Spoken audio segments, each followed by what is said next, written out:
आम्हाला घर कमी पडते खेळायला, आता बेड लागतोय खेळायला. आज तर आम्ही सगळा बाजार बेडवरच मांडला होता. आथरुणं पांघरुणं पण निघली नव्हती आमची, पण आमच्या खेळण्या बेडवर आल्या होत्या खेळायला. मग काय म्हटलं, आपण पण आपला स्वयंपाक करून घ्यावा. मस्त कांद्याची पातीची भाजी बनवायची होती. मस्त शेंगदाणे टाकले तव्यावर आणि कांद्याची पात शिजायला टाकली आणि इकडे भाकरी पण थापून घेतल्या होत्या आधीच. आता बनवत होते भाजी. तेलामध्ये टाकली कांद्याची पात, त्यामध्ये टाकायचं लाल तिखट, हळदी पावडर, धने पावडर, जिरे पावडर. अशा पद्धतीने भाजी केली ना खूप छान लागते. मी हिरव्या मिरचीतली पण बनवते, पण मला अशी खूप आवडते, त्यामुळे मी अशीच बनवते. आणि बघा आता बेडवरचा कार्यक्रम संपला. आता खाली आमचं काम चालू होतं. म्हणजे काय तर भाजी बनवणं चालू होतं. पाण्यामध्ये पीठ टाकले, मीठ टाकले आणि असं ढवळणं चालू होतं. अशी तुमची पण पोरं करतात का उद्योग? मला पण नक्की सांगा. आता भाजी शिजत आली होती, त्याच्यामध्ये शेंगदाण्याचा कूट टाकला.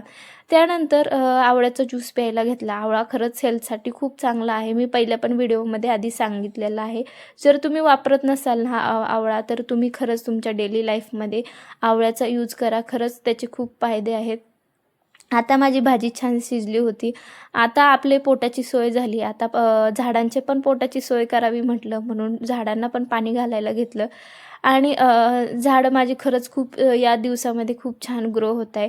आणि 5 मिनिट का होईना गॅलरीमध्ये आलं ना, हे हिरवळ बघून खरंच खूप मनाला शांतता लाभते. त्यामुळं झाडं आपल्या घरामध्ये असलीच पाहिजेत. एक जिवंत घर असल्यासारखं वाटतं. त्यानंतर दुपारच्या जेवणामध्ये मस्त कांद्याची पात, दही, काकडी आणि भाकरी घेतली. मस्त जेवण केलं आणि या तुफानाला थोडंसं शांत केलं. तुम्हाला व्हिडिओ कसा वाटला नक्की सांगा.